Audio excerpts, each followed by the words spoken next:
Hoje, o imposto ele é literalmente uma das armas mais eficazes de violação da propriedade privada. Só que não é só o imposto em si. É bom fazer uma ressalva aqui. É o imposto progressivo. Ou seja, você vai aumentando, aumentando, aumentando, aumentando. E aqui dali vai se tornando comum, normal. As gerações vão se passando, né? uma passa a outra. E esse imposto progressivo ele vai até sufocar a pessoa. Foi o valor gasto pelo governo federal, pela SECOM, do Sidônio Palmeira, o ministro da propaganda do Lula, como o Hitler tinha o seu, né, o Lula também tem o seu, gastaram 66 milhões de reais de janeiro a agosto deste ano, tá? Não tem os dados de setembro ainda fechados. 66 milhões, 110% de aumento, quer dizer, esses 20 mil aí por publicação de influenciadorzinho digital, faz parte desse bolo aí de 66 milhões de reais. Né? Bolsonaro não fazia isso. Não fazia isso, podem ter certeza. O governo hoje está de cabeça quente, o governo Lula está de cabeça quente. Ontem perdeu, tinha aquela MP que aumentou um monte de imposto, aumentou IOF. Era o diabo aquilo, né? E aí a oposição foi lá com o Centrão ontem e bum.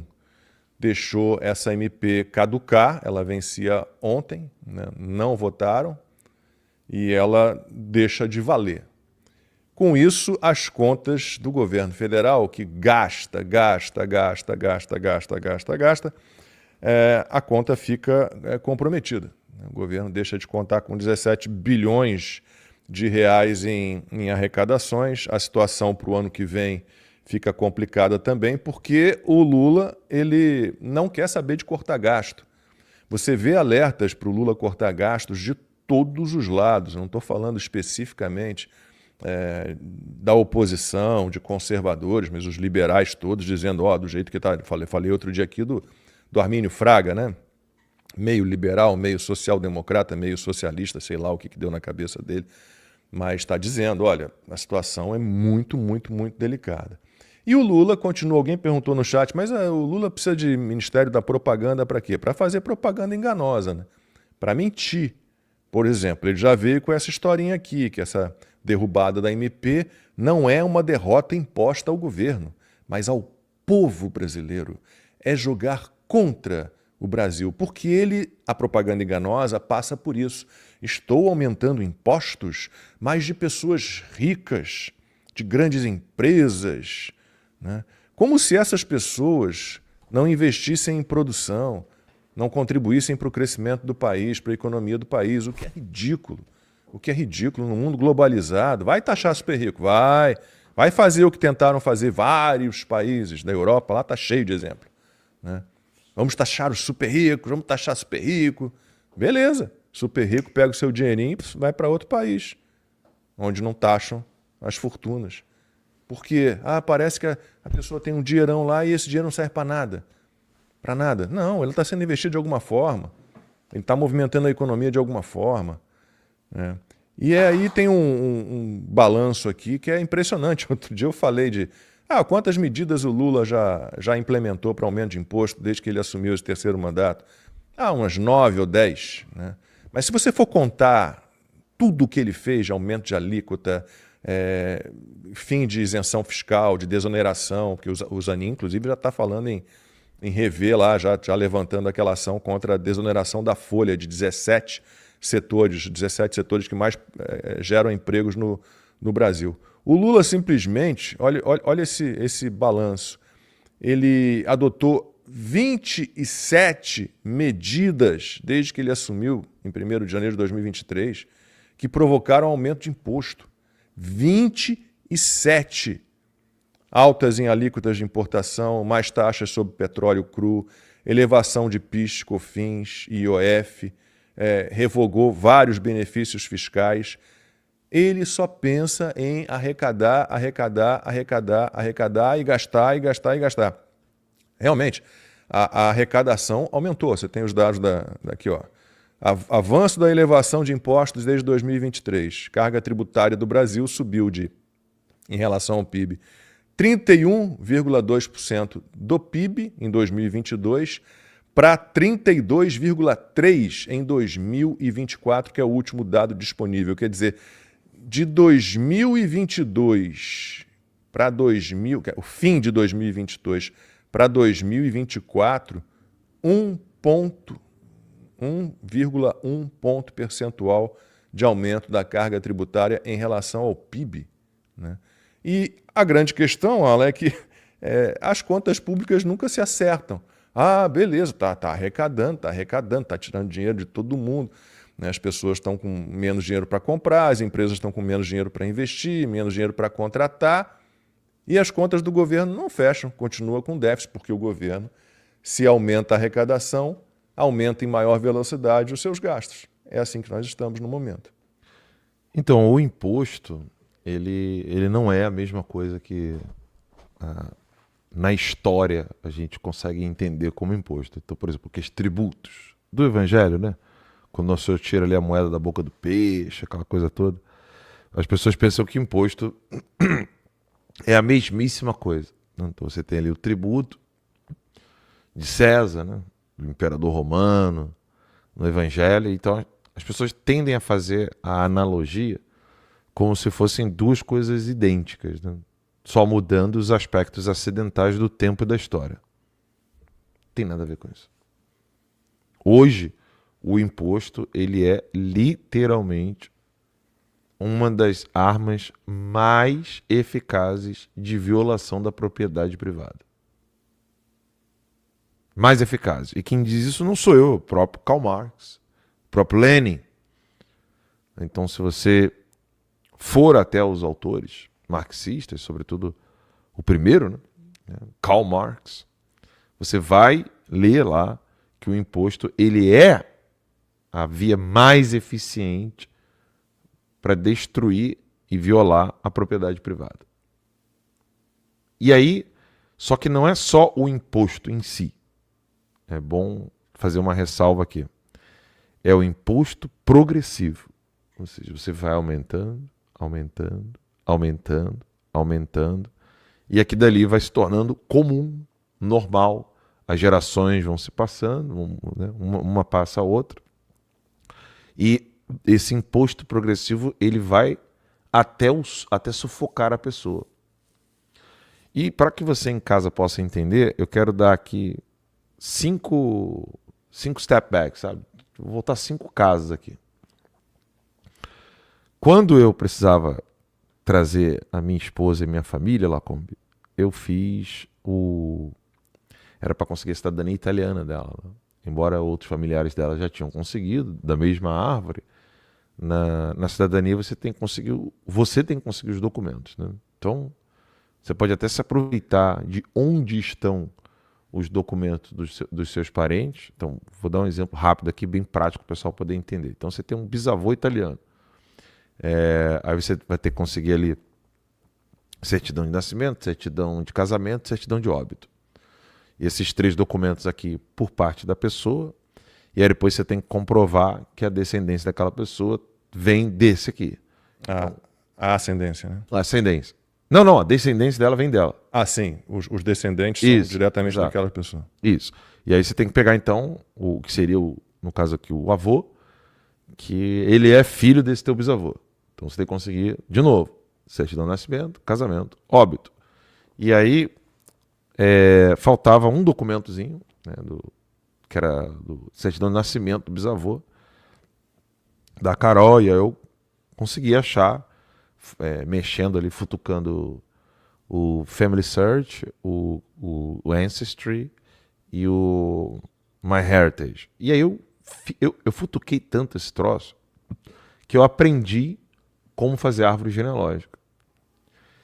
E aí, óbvio, né, fazendo a árvore genealógica da minha esposa, eu pensei, na minha não vai ter nada, né? Meu pai é negro, coitado. 2, 3 gerações é África, né? Ou escravidão no Brasil. E de fato isso aconteceu. Do meu pai, 3 gerações para cima, né? Acaba a árvore genealógica porque é escravidão. Você não tem registro, não tem documento, não tem nada. E aí eu fiz eu fiz a seguinte pergunta para mim mesmo, quando eu estava fazendo a árvore genealógica, aprendendo a fazer a árvore genealógica ali. Eu fiz a seguinte pergunta: por que todos os bilionários têm árvore genealógica e os pobres não? Porque é uma coisa muito prática. É mais fácil você encontrar um pobre que talvez tenha árvore genealógica do que um bilionário que não tem árvore genealógica. É quase uma impossibilidade. Por um motivo muito simples. A árvore genealógica, ela carrega consigo não só a história dos nomes da família, de um certo modo, uma transferência de tecnologia. Vamos chamar assim, de tecnologia comportamental. Sabe? Você tem a transferência daquela... Meu filho, faz isso não. Teu tio fez isso. Deu ruim. Meu filho, não faz isso não. Teu primo foi para essa via aqui. Isso não vai te trazer felicidade. Você vai acabar sozinho. Então você tem uma transferência de profissão, conhecimento, modo de vida, cosmovisão, fé. E aí eu entendi, falei, caramba, saquei. Agora eu entendi. Porque eu estava, lembre-se, eu estava fazendo a árvore da minha esposa nos Estados Unidos. Em que situação? Recomeçando. Porque eu estava, como ainda estou, né, no exílio, sozinho, precisando reconstruir tudo. E aí eu me liguei. Quando você não tem elo com o passado, toda vez você tem que recomeçar. Toda vez você tem que recomeçar. Como é que é o filho do jardineiro? Ele pode até dar uma melhorada. Mas aí, se ele não tiver elo com o passado, o neto dele ou o bisneto dele vai recomeçar em alguma coisa. Porque não há continuidade. E, de fato, o autor que fala sobre isso, né, a origem das sociedades históricas, uma das origens das sociedades históricas, né, se não a maior característica dela, isso inclusive está num curso lá na Academia Conservadora, eu fiz isso na jornada com o pessoal, é você salvaguardar, ou seja, manter a origem dos grandes heróis da sua tribo, sua raça. Raça não, né? Mas da sua tribo, do seu povo. Você guardar o passado dos seus guardar a memória dos antepassados e compreender a origem daqueles atos. Quando você mata isso, você vai ter sempre uma sociedade que está sempre recomeçando. Então, não é que a África é atrasada. Por exemplo, os países africanos, todos. Não é que eles são atrasados. Eles não têm continuidade do que eles provavelmente já desenvolveram. Toda hora estava recomeçando. Toda hora. O fator é simples, né?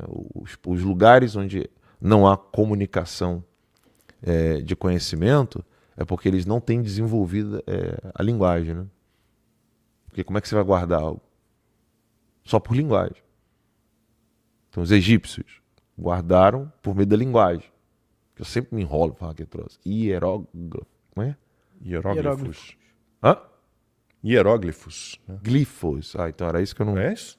É hieróglifos. Então os egípcios mantiveram a sua tradição porque eles tiveram os hieróglifos. Os hebreus, porque eles desenvolveram uma escrita, né, que é o hebraico. Os gregos, porque eles desenvolveram a língua grega. Os romanos, porque eles desenvolveram o latim e por aí vai. Então, os chineses a mesma coisa, os japoneses a mesma coisa. Todos aqueles povos que não desenvolveram uma linguagem não conseguiram transmitir para os seus descendentes o teor mais profundo daquilo que eles conheciam. E aí, o que o Karl Marx... Eu contei toda essa história aqui para dizer o seguinte. O que o Karl Marx, Lenin, tem de tão filho da puta? Eles entenderam isso e falaram assim, então beleza. Agora eu sei como acabar com a memória dos antepassados. A gente culpa a família como origem, a tal da família patriarcal, como origem dos problemas que nós estamos vivendo aqui agora. Vai todo mundo recomeçar do zero. E a gente aplica o mesmo modelo em tudo. O imposto progressivo é isso. Porque se o teu tetravô não falou com seu trisavô sobre esse problema do imposto, e o teu trisavô não comentou com o seu bisavô, e o teu bisavô não contou pro teu avô, e teu avô não contou pro teu pai não contou para você, ninguém fica sabendo que o troço está progressivo. Só se você quiser sentar, calcular e fazer uma leitura histórica. Então, quando o cara está com 17 anos de idade, ele vai lá, compra uma aguinha. Quanto tá essa água? R$3. Quanto você pagava por água quando você era garotão? Você lembra? Não lembro. Eu lembro. Você lembra quanto você pagava pelo... Tudo era R$1. Não, a água Não. era 50 centavos. 50 centavos? 50 centavos. Não! Você não lembra 25 centavos o trem? Não, trem sim. Eu lembro, Então eu a lembro água era mais quando- barata que isso, Eu pô. lembro quando o ônibus chegou a R$1 que o pessoal quebrou tudo lá no Rio. É, pô. O ônibus chegou a R$1, deu BO. Quebrou tudo. Você vai contar a passagem hoje, Laco? Não tenho ideia. Tu sabe, Max? Tá 5, né? 5 e pouco, quase 6. É, que teve a fase Eu paguei R$1, R$1, centavos, então tem irmão. R$10. Lá no Rio é 10, tá, gente? R$10. O trem tá R$10. 7,50, né? O trem, porra, trem 7,50. Então o que acontece? E o trem é horrível. Não, Horrível. Lacombe, o pessoal precisa entender isso. A diferença desses valores, ela não é só inflação, só o problema do PIB, só gasto do governo. É que é o seguinte, por que a moeda foi desvalorizando? Por que houve inflação? Eu estou tentando falar aqui para a pessoa mais simples possível, pessoa que não entende nada de economia. O que eu quero explicar para essa pessoa é, o governo vai aumentando a tal da arrecadação, o imposto, em tudo, vai dobrando, triplicando, quadruplicando imposto na porra toda, e aí a moeda vai desvalorizando, o cara tá usando o mesmo serviço. Cara, o trem não passou a ficar de diamante. Entende? É a mesma bosta. Olha aí os valores antigos aí. Obrigado, Pedrão. Isso é muito bom, cara, pro pessoal entender. Porque isso aí, gente, só para vocês terem uma ideia, tá? Esses valores que o Pedro tá mostrando aí, se você colocar dólar, é exatamente o que nós pagamos aqui nos Estados Unidos. Tô mentindo, Max? Tô mentindo, Lacombe? Camiseta regata, R$3,90. Que é o que você paga aqui. Bermuda esporte, R$4,50. É o que você paga aqui. Max, calça. Você não paga aquele valor de calça ali no Walmart? 19,90. Em dólar? Você não paga aquilo ali? É mais ou menos aquilo ali. De que ano é isso aí, Pedro? Ah, tem que mandar aqui no grupo. Não, ele vai mandar ali. Cara, isso aqui, pra quem não entendeu, se você abrir agora o site... 2.000. 2.000. Nem faz. Eu achei que era mais tempo. Eu também achei 25 que era anos. mais. 25 anos. Nem faz tanto tempo assim. 25 anos. Olha que loucura. E só que se você pegar os valores agora aqui dos Estados Unidos, é esse valor aí. Mas eu lembro que Entendeu? R$50 era dinheiro pra caramba. Sim. Os R$50 Você é louco, fazia cara. Eu tudo. ganhei dia, R$100. né? Em Eu, dia. eu ganhei R$100 uma vez de Natal, mano. Assim, eu podia fazer banquete, comprar não sei quantas roupas. Só que é isso, eles entenderam, os revolucionários entenderam, que quando você anula o passado e ninguém mais comunica nada no presente e para adiante, né, para futuras gerações, todo mundo começa do zero. Todo mundo começa do zero. Pedro, você tem aquele tweet lá da Patrícia Campos Melo? Só para o pessoal entender bem o que eu quero dizer aqui. Então, você chegou agora aqui, você não sabia nem que eu já tive um canal chamado Terça Livre, que tinha uma empresa chamada Terça Livre, você não sabia de nada disso. Você chegou aqui na timeline, veio pelo Lacombe. Eu não conhecia esse doido do Ala, etc. Olha a notícia de 9 de maio de 2020. O canal de YouTube Terça Livre TV, ela queria um do ali, né? Mas aí ficou fo. Do blogueiro Alan dos Santos, é um typo, tá, gente? Isso não é analfabetismo, não. Isso acontece. Do blogueiro Alan dos Santos, consta na planilha da SECOM de veículos que receberam anúncios do governo. Então, para aqui, porque ela já está mentindo. O Terça Livre nunca esteve na planilha da SECOM. O que aconteceu foi, eles pediram uma planilha ao Google sobre quais lugares, né, quais sites, canais, etc., o Google usou para enviar a publicidade do governo. E como é que funciona isso? Então, você vende aí picolé, né? Vende sapato. Então, você quer anunciar o seu sapato, você pede ao Google, e o Google vai te dando algumas opções. Né?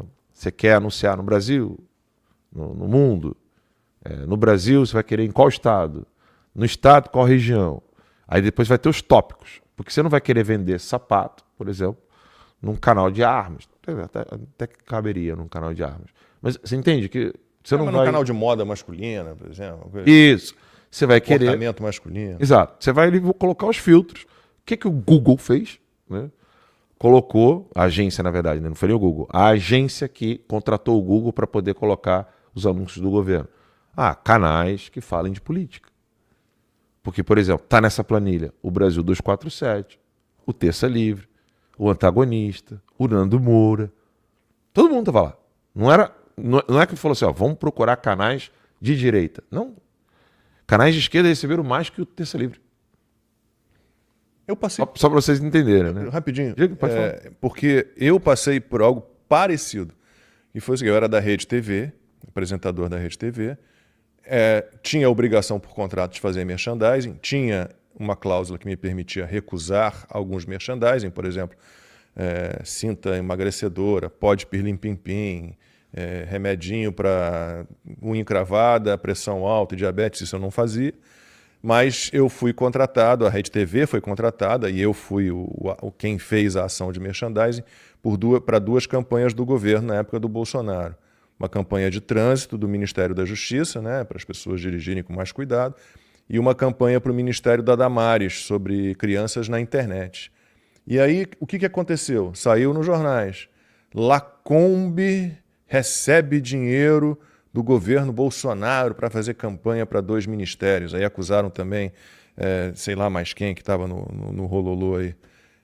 Só que não citavam que o Luciano Huck fez as mesmas campanhas, que a Paulinha Carvalho na Jovem Pan, que foi muito legal na época, disse, olha gente, espera aí, eu fiz essas mesmas campanhas que o Lacombe fez, né, porque eu faço merchandising para a Jovem Pan. A Jovem Pan foi contratada.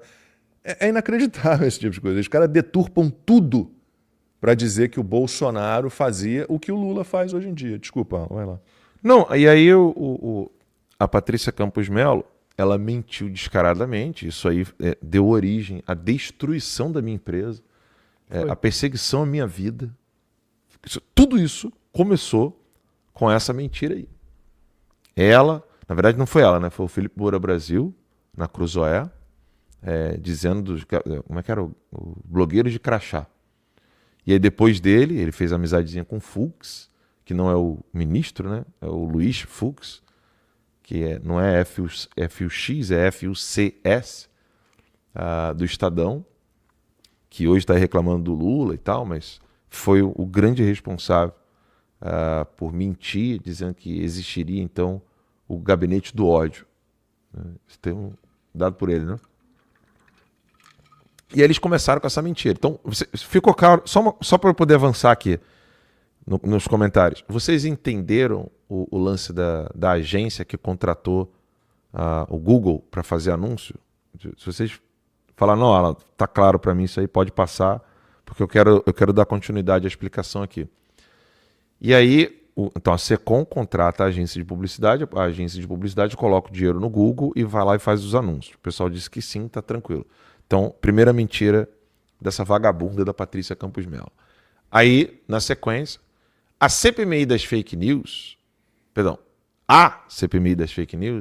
Santos afirmou, sou dono do maior portal conservador da América Latina e não recebo nenhum centavo do governo. E continuei sem receber. É isso. Ela não engoliu até hoje, ela engole outras coisas. Né? Essa daí ela não engoliu. E tá aí. Eu, de fato, cheguei a criar, não sozinho, claro. Eu, o Ítalo, o Rodolfo Loreto e o Thiago Rachid, depois com um trabalho excelente daquela equipe que eu consegui montar, Max, Fontana, o Cássio. O Ítalo já mencionei, né? Já estava. Tá, desculpa. Então, assim, aí eu consegui montar um timaço, né? Carlos Dias, Sepúlveda.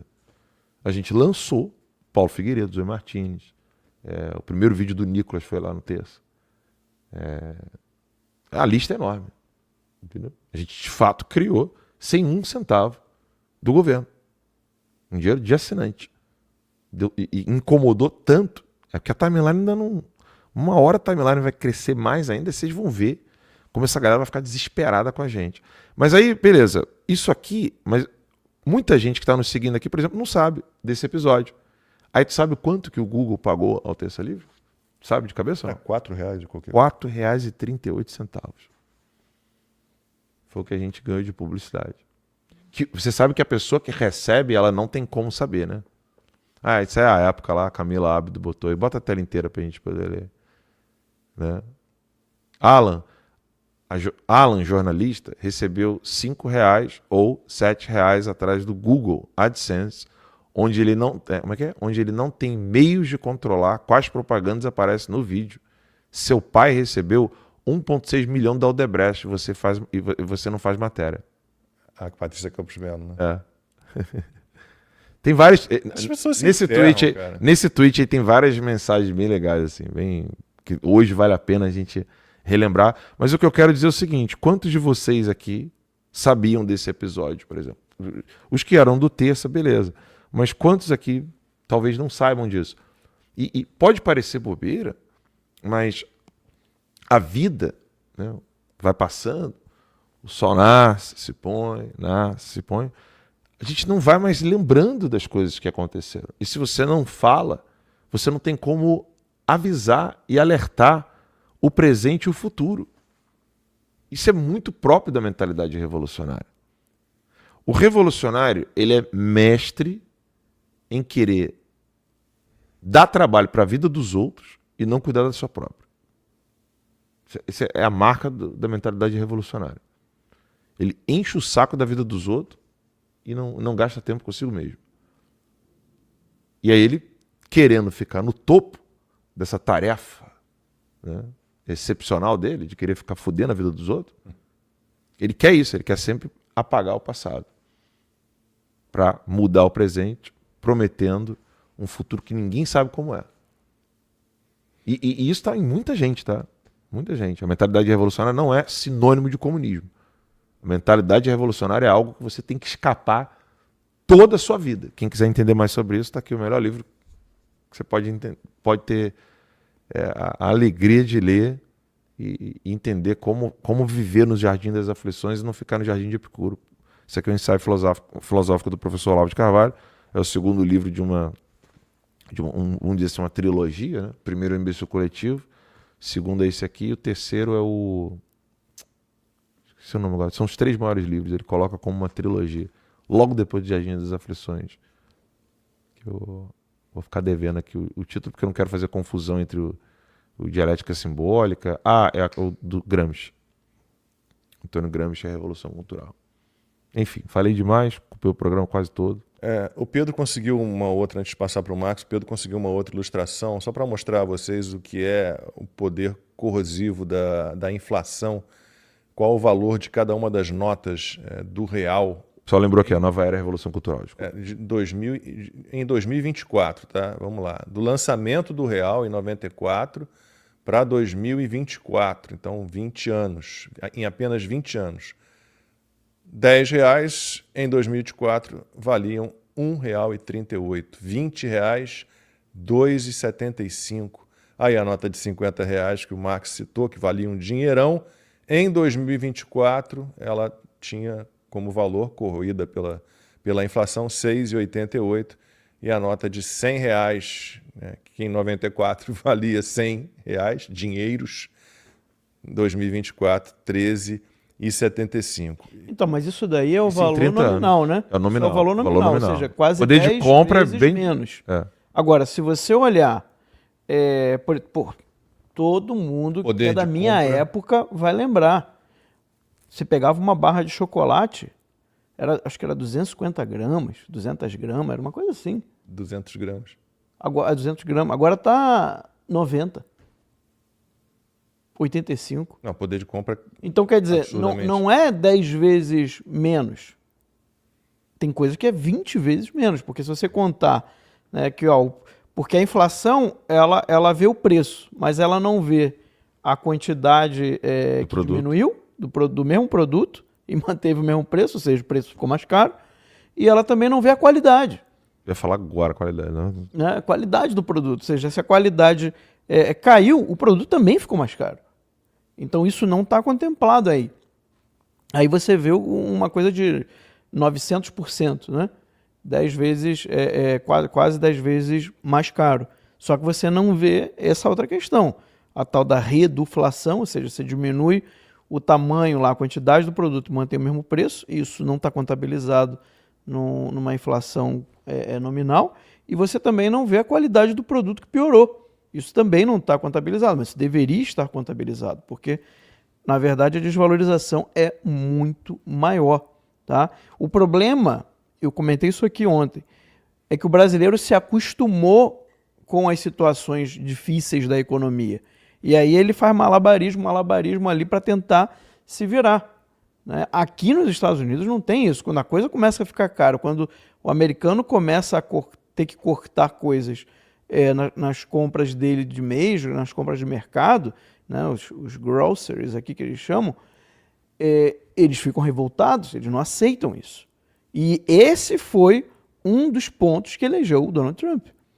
Porque, gente, o Donald Trump não foi eleito numa minoria. Não, os 7 estados que a gente não sabe, né, se é democrata ou se é republicano, os 7 votaram republicano. Então foi uma vitória arrasadora, e muito por causa dessa desvalorização só nos 4 anos do Biden. E, novamente, não se compara, não chega nem perto dessa desvalorização aqui que vocês estão vendo, que não é real. A desvalorização real, que eu comentei, tem pelo menos mais 2 fatores importantes, e aí essa desvalorização ainda é maior ainda do que isso aqui que está sendo colocado aqui. Então, o brasileiro, ele tem uma capacidade de aceitar ser explorado, que a gente tem que começar a trabalhar isso. Trabalhar essa indignação. É óbvio que já estamos muito melhor do que há 15 anos atrás, né? As pessoas já começaram a entender mais, mas ainda estamos muito longe do mínimo necessário. Diga lá. Pode falar. Para você ver ali, ó. Olha lá. Leite tipo C, 40 centavos. 94. Isso aí, 94. Eu não 23 de julho. Porque tem um negócio aqui na... Então, ó, frango congelado, R$1. O quilo. R$1,10. R$1,10 o quilo. Pois é. Ainda se usavam centavos. Hoje em dia você não tem nada que custe menos de R$1, né? Tem nada. Olha lá, olha R$1 já tá difícil, centavos, que dirá. Creme de leite. Eu me lembro do pão francês a 7 centavos. Eu me lembro. Eu lembro. 7 centavos. Pô. Eu lembro do pão francês a 7 centavos. Pô. Bizarro, cara.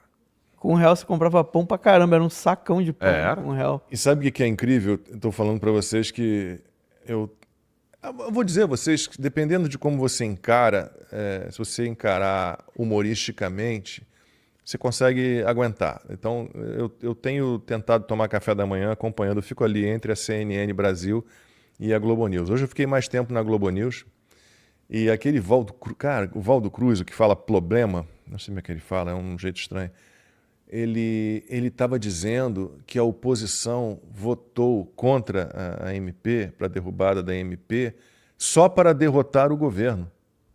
A oposição não votou contra a MP porque ela representa mais impostos. Não. A oposição também não está preocupada com o país, ela só está preocupada em combater. Bom, combatendo o governo já está ajudando o país. Mas você dizer que a oposição não está preocupada com o aumento de carga tributária, está só querendo prejudicar o governo Lula, assim, tem que estar em delírio máximo, cara. Agora, não, Max, eu quero trazer um negócio interessante aqui do público. O pessoal botou assim, não, peraí, galera, fala aí que o salário mínimo em 94, um colocou aqui que era R$60, o outro botou que era 100 e poucos reais. Só que o dólar e o real era a mesma coisa. Sabe qual é o salário mínimo de hoje? No Brasil? Com os descontos dá 1.351,02, né? Que em dólar dá quanto? Da merreca. Não, fala, é o mesmo valor. Não. Em 94 era o mesmo valor, quando Isso. era 1 por 1. Quando era 1 por 1, porra. Sim. O brasileiro tá com salário mínimo de 94 até hoje. Um pouquinho mais, né? Não, assim, eu tô aqui salvaguardando todas as proporções. Basicamente o que eu quero que nada. o cara entenda, se a pessoa botou assim, não, mas em 94 o salário mínimo aqui, ó, o cara botou aqui, quer ver? Ó, 1.500. Aqui, ó, pera rapidinho, cadê? Alguém botou aqui. O que eu quero que o pessoal entenda é que em 94, meu irmão, era 1 por 1. Dólar real. Sim. Ou seja, enquanto o americano aqui tá Aí, ó, gasolina. crescendo e ganhando dinheiro, Gasolina. Anos 2000, tá? ano 2000 isso aí, né? Não é nem 94, né? 11 centavos. Ué. O litro do álcool em centavos. Ó. Então, quando eu cheguei aqui nos Estados Unidos em 2020, a gasolina tava 1,78. 2020. Eu tenho isso em 2020. Eu tenho isso no meu Instagram, aquela primeira conta lá que ninguém consegue acessar, sabe? Eu tenho aquilo lá, eu tenho registrado. Se quiser, eu posso correr aqui um pouco. Vai ter que ficar descendo no feed da minha conta. Com o Biden chegou a 3 e pouco, né? Aí agora 5, tá 2, filhão. tá Que 2 3 e o pouco, quê? né? 5. 5. Em Nova York, na Califórnia, era 7. Acho que 9, se eu não me engano, dólares. Aí agora tá 2 e pouco, né? Agora baixou, 12 e pouco. Então, mas o que eu quero que o pessoal O entenda... galão, né? Não é nem o O litro. galão, que são 3 litros. O que eu quero que o pessoal entenda é o seguinte: o que está acontecendo nesses impostos, atrás de impostos, atrás de impostos, atrás de impostos, é que o pessoal não vai sentindo. É a maneira, vou repetir o que eu disse no início da minha análise, para o pessoal poder entender. Imposto progressivo é a maneira mais eficaz de violar a propriedade privada. Lá como? Você está roubando o cara. O cara tem, Hoje eu roubo o cara tem um amanhã eu roubo imóvel. 2, amanhã eu roubo 3. E aí vem teu filho, aí eu vou começar... Porque quando começa a geração do seu filho, todas as violações absurdas que aconteceram com você, para ele é normal. É igual o menino que nasceu em 2016. Ele não sabe nem o que é Lava Jato. Já parou pra pensar nisso? Ele tinha 2 anos de idade, quando o negócio já acabou. Sim. Imagina uma pessoa que nasceu e não sabe o que foi a Lava Jato. Jack Bauer. Entendeu? O quê? Eu pagava R$3,50 em um X-tudão turbinado. Hoje pago 35 em um estudinho minguado. X-tudinho minguado. É bem isso aí mesmo. Mas, ó, só para o pessoal entender, né? Se a gente está falando de valor nominal, que vocês viram que é praticamente 10 vezes em relação a 94 e agora, se hoje o salário que o cara ganha ali na conta dele é 1.350, seria o equivalente a ele ganhar em 94 R$135. Você não mudou nada.